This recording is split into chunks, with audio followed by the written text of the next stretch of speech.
Hello students, welcome back. I'm here again for standard 7, subject science. We are going to start with a new chapter, chapter number 12, reproduction in plants. As the name suggests of the chapter, reproduction. Reproduction means to reproduce from a living being to another living being in a way. So reproduction in plants, we are going to study about this in plants. So there are two modes of reproduction. First one is asexual reproduction and sexual reproduction. Asexual reproduction, as the name suggests, asexual means एक ही चीज with one plant only, with the same plant, reproduction occurs without same part. So in asexual reproduction there are four types of reproduction. The first one is vegetative. As the term suggests, vegetative यानी जो vegetative का जो term है वो vegetables जैसे fruits है, leaves है, वो टर्म वेजिटेटिव का जो टर्म है. तो first one is vegetative propagation. Second one is budding. जो फ्लावर्स होते हैं तो उसके जो बर्ड होते हैं वो एक दूसरे से जो एक दूसरे के साथ में they meet and then reproduction occurs. And the third one is fragmentation. अब ये टर्म जो है फ्रेगमेंट यानी एक तरह से वन थिंग एक फ्रेगमेंट पार्ट्स हो जाना उसको.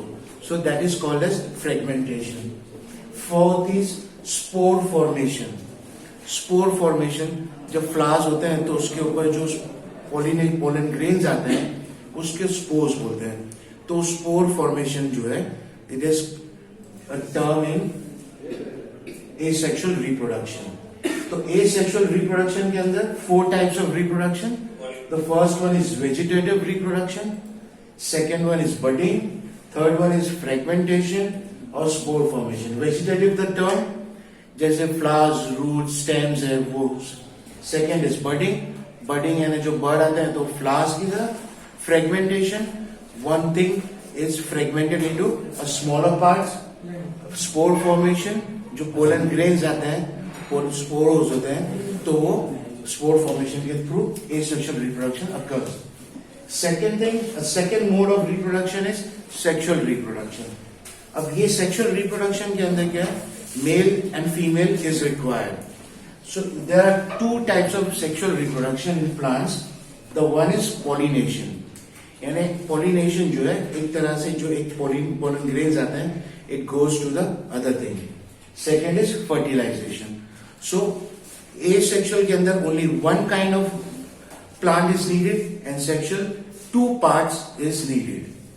So, we are going to study about this reproduction in plants. To produce its kind is the characteristics of all living organisms. अब कोई भी living organism जैसे हमने last chapter में पढ़ा हुआ था कि animals जो है characteristic habitats हमने last chapter में देखा कि animals has to reproduce to maintain its genes. So reproduction is a main thing. और वो क्या होता है, to reproduce its own kind. To produce its kind is a characteristics of living organisms. You have already learned this in chapter 6. ये chapter 6 के अंदर हमने पढ़ा हुआ है. The production of new individuals from their parents. Production of new individuals. Production यानी पैदा करना new individuals from their parents. From their parents के through a new individual is formed is known as reproduction. So what is reproduction? The production of new individuals from their parents is known as reproduction. But how do plants reproduce?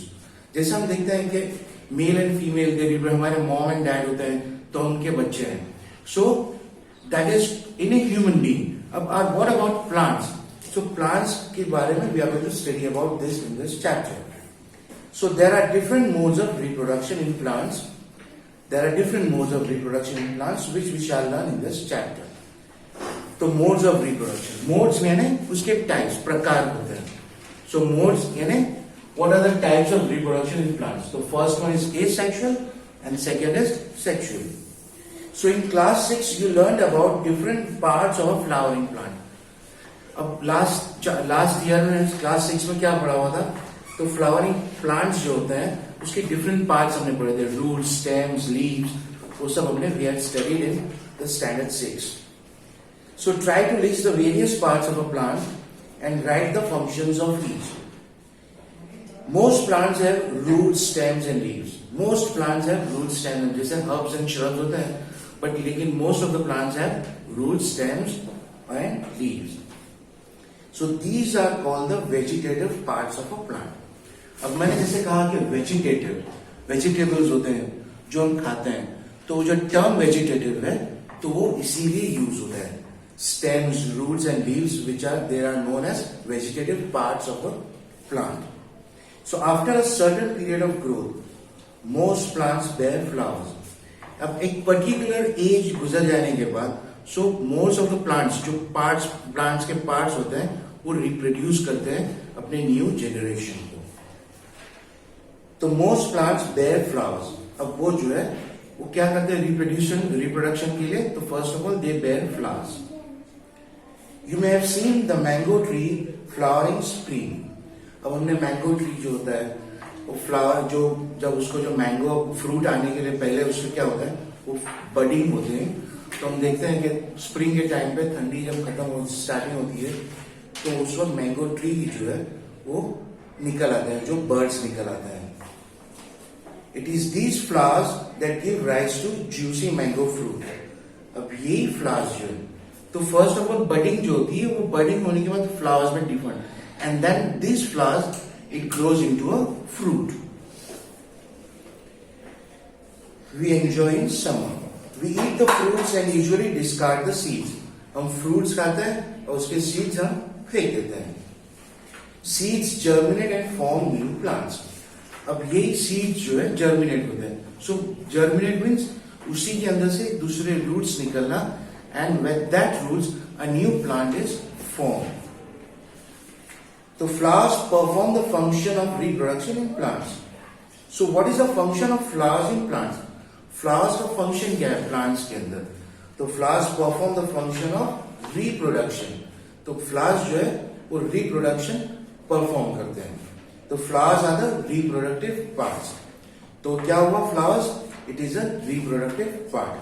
So there are several ways by which plants produce their offerings. So there are many ways जो plants अपने offspring को produce करते हैं. अब human beings जो है they reproduce और plants की जो है there are many ways to reproduce their offspring. So these are categorized into two types. अब ये दो टाइप्स के अंदर कैटेगराइज करते हैं. The first one is asexual and the second is sexual reproduction. So now in asexual reproduction plants give rise to new plants without seeds. Without seeds they gives a rise to new plant. और एक ही part use होता है seeds के अंदर. they need the seeds for the sexual reproduction. अब asexual reproduction it produce a new plant without seeds. And whereas in sexual reproduction new plants are obtained from seeds. अब sexual reproduction में new plants are obtained. So asexual reproduction, new plants are obtained without production of seeds. अब ये asexual reproduction के अंदर new plants are obtained without production of seeds. उनको produce नहीं करते, वो seeds को produce नहीं करते, direct new plants is produced. So the first one is vegetative propagation. So it is a type of asexual reproduction in which new plants are produced from. अब ये जो है इट इज अ टाइप. अब new plants कहां से produce होते हैं? First one roots, stems, leaves, flowers और जो बर्ड्स होते हैं. So since reproduction is through the vegetative parts of the plant. अब ये जो है रिप्रोडक्शन जो है वेजिटेटिव पार्ट्स जो होते हैं प्लांट्स के उसके अंदर से रिप्रोडक्शन होता है. So that is why it is called as vegetative propagation. So it is known as vegetative propagation. So here activity 12.1 is given here. Cut a branch of rose or champa with a node. अब ये एक branch हम cut करेंगे. Bury the cutting in the soil. अब ये जो हम cut करेंगे. अब कटिंग ऑफ अ प्लांट कभी भी जब कट करते हैं तो हम एक स्लांट कट करते हैं, कभी स्ट्रेट कटिंग नहीं करेंगे. बिकॉज प्लांट को हम जब सॉइल में डालेंगे तो रिप्रोड्यूस करने के लिए उसको ग्रोथ के लिए we need to cut in a slant way. So bury the cutting in the soil. A node is a part of the stem and branch at which a leaf arises. अब ये जो node है, जो जहां से leaves जो है वहां से बाहर निकलते हैं. So observe and record the number of days taken for roots to come out and new leaves to arise. Try the same activity by growing money plant in a jar of water and record your observations. अब ये जो है, ये plant के leaves हमने cut किया, इसको बरी करना है. अब ये जो नोड्स है, ये जहां से लीव्स बाहर निकलते हैं, नोड्स जो है स्टेम का जो पार्ट होता है जहां जॉइंट होता है, एक जॉइंट जैसा होता है, it is called as node. अब ये नोड हमने डग किया, सॉइल के अंदर उसको रख के पानी डाला, and then we are going to observe the reproduction. अब यहां से एक नया बर्ड निकलता है, बाहर निकलता है. अब ये जो बर्ड है, ये सिलेंड्रिकल टाइप का बर्ड होता है, जैसे बर्ड इन द एक्सेल. ये देखो, ये बर्ड जो है वो एक बल्ब जैसा बाहर निकल आता है. अब ये बल्ब जैसा बाहर निकल आता है, that is the reproduction of leaves. तो you must have seen flower buds developing into flowers. अब फूल जो होते हैं, पहले एक बर्ड होते हैं, बर्ड होने के बाद वो फिर ग्लो होते हैं, फिर वो ब्लूम होते हैं. इसी तरह they grow in with the help of a bud. Apart from flower buds there are buds in the axil. जो फ्लावर बर्ड्स होते हैं उसके apart there are buds in the axil. जो पॉइंट्स होते हैं, सब जहां से लीव्स होते हैं, वो जो पॉइंट्स बोलते हैं उसको एक्सेल बोलते हैं. Point of attachment of the leaf at the node. Node पे जो है एक सब लीव एक साथ में जो अटैच होते हैं, वो point of attachment they are called as axil. और ये नोड होता है जहां एक स्टेम एक दूसरे के साथ में सपोर्ट करके बाहर बढ़ते रहते हैं, it is called as node. Apart from flower buds there are buds in the axil. Point of attachment of the leaf at the node of leaves which develop into shoots. अब ये develop into shoots. Shoots means the upper part of a plant from the soil. Ground के ऊपर के जो part होता है उसको हम शूट बोलते हैं, और ग्राउंड के नीचे का जो पार्ट होता है उसको रूट सिस्टम बोलते हैं. सो एक्टिविटी 12.2 इज गिवन. अब यहाँ पर जो एक्टिविटी दिया हुआ है, हम घर पे देखते हैं पोटैटो होते हैं. अब पोटैटो के ऊपर जब बहुत दिन हो जाता है तो उसके ऊपर बर्ड्स हो जाते हैं, व्हाइट कलर के, क्रीमिश कलर के. अब वो रिप्रोडक्शन होते हैं, that is a reproductive part of a plant. So take a fresh potato, observe the scars on it with the help of a magnifying glass. अब उसके ऊपर हम देखेंगे स्कार्स, यानी थोड़ा थोड़ा फटा हुआ रहता है, और एक मैग्नीफाइंग ग्लास में हम देखेंगे तो we can see it through. You may find buds in them. हम वहां उसके अंदर बर्ड्स देखेंगे. These scars are called eyes. अब ये स्कार्स जो होते हैं, they are called as eyes. जो पोटैटो के ऊपर व्हाइट कलर का जो बाहर स्कार्स होते हैं, एक लाइन होती है, वो बर्ड्स के वो आईज बोलते हैं उसको. So cut the potato into small portion, each with an eye, and bury them in the soil. अब ये पोटैटो को हम कट करेंगे बर्ड्स के साथ में, जहां जहां बर्ड्स है, छोटे छोटे आई है, वो कट करने के बाद हम उसको सॉइल के अंदर बरी करेंगे. Water the pieces regularly for a few days. थोड़े दिन हम उसको पानी देंगे, एंड ऑब्जर्व देयर प्रोग्रेस. तो what do you find? Likewise you can grow also ginger और टर्मरिक. ये पोटैटो की तरह जिंजर और turmeric also you can grow. So Bryophyllum sprout leaf plant. Bryophyllum जो स्प्राउट लीफ प्लांट होते हैं, जहां पर स्प्राउट निकल आता है. हर कोई भी चीज, a thing which we eat, वहां से जो बर्ड्स निकलते हैं, जो रूट निकलते हैं, it is called as sprout. In the margins of leaves, it is the leaf of this plant falls on the moist soil. कि plants के जो leaf होता है वो moist soil के ऊपर गिर जाता है. Each bird can give rise to a new plant.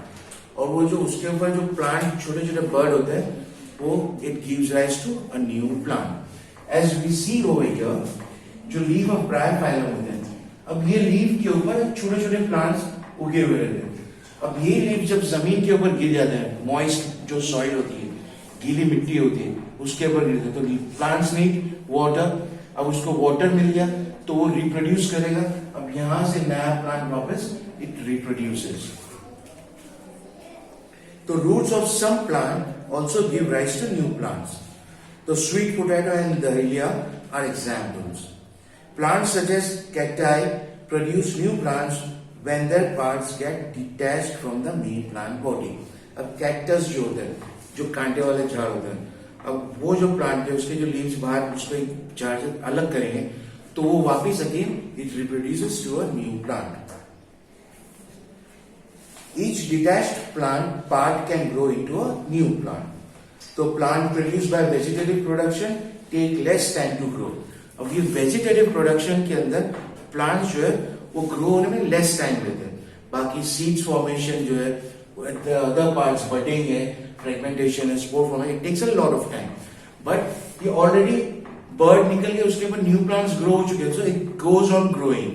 तो ये reproduction already वही प्लांट के ऊपर हो चुका हुआ रहता है. So it takes a less amount of time. So plants produce by vegetative propagation. Vegetative propagation means जो चीज हम खाने में यूज करते हैं, stems, root, leaves, buds, flowers, it is the vegetative parts of a plant and the reproduction on these parts is called as vegetative propagation. Take less time to grow and bear flowers and fruits earlier than those produced from seeds. अब seed से वो takes a lot of time और ये already vegetative parts है और उसके ऊपर reproduction हो चुका है तो it takes a less amount of time. The new plants are exact copies of the parent plant. अब जो न्यू प्लांट होता है वो they are exact copies of a parent plant होते हैं. कोई भी चीज का रिप्रोडक्शन होता है उसकी जीन को आगे बढ़ाने के लिए, उसकी नस्ल को आगे बढ़ाने के लिए it reproduces of its own kind. अब ह्यूमन बीइंग जो है वो reproduces as a human being. Dogs वो रिप्रोड्यूस करेंगे एज अ डॉग ओनली. अब डॉग में से कैट नहीं निकलेगी. So cat reproduce of its own kind, it reproduce a cat only. So new plants are exact copies of the parent plant as they reproduce from a single parent. So later in this chapter you will learn that plants produced by sexual reproduction have characters of both the parents. अब जो sexual productions होते हैं उसके जो characters होते हैं वो mail के और फीमेल के दोनों characters होते हैं. So plants produce seeds as a result of sexual reproduction. अब वही plants जो है जो seeds produce करते हैं it is a result of sexual reproduction. अब ये part के अंदर we have studied the vegetative propagation. तो next part के अंदर हम budding, fragmentation and spore formation we are going to study. Okay students, thank you.